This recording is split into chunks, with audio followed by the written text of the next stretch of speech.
Hello some viewers, how are you all? Welcome back to another video. Guys, in a previous video we have seen simple API project creation, and also we have created a program for doing a REST API testing using REST Sharp.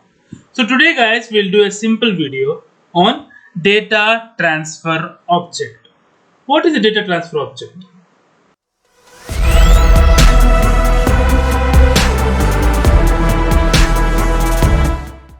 So when we have large JSON data, okay, I'll give you a simple example.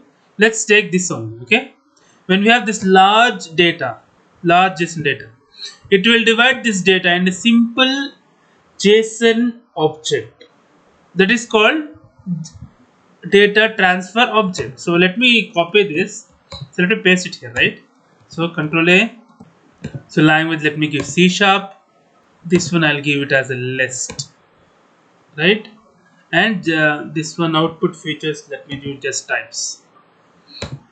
Now you can see here, right?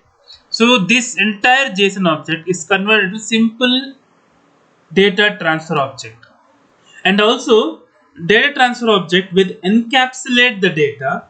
See, you can see it here, it encapsulated the entire data.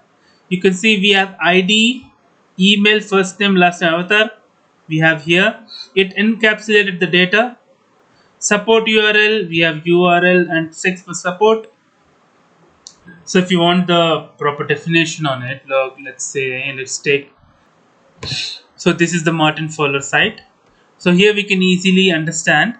So a few points I'll highlight here. What is data transfer object? The solution is to create data transfer object that can hold the data for a call. So this and all are there. So here we can pass this as a class and we can call each and everything. That was the main reason for the call. If you want more information, you can just follow this website. I'll add this in the description also. That's it for the video, guys. If you like the video, please click on like. If you're a new viewer, please click on subscribe. Till then, guys, take care. Have a great day. Bye bye.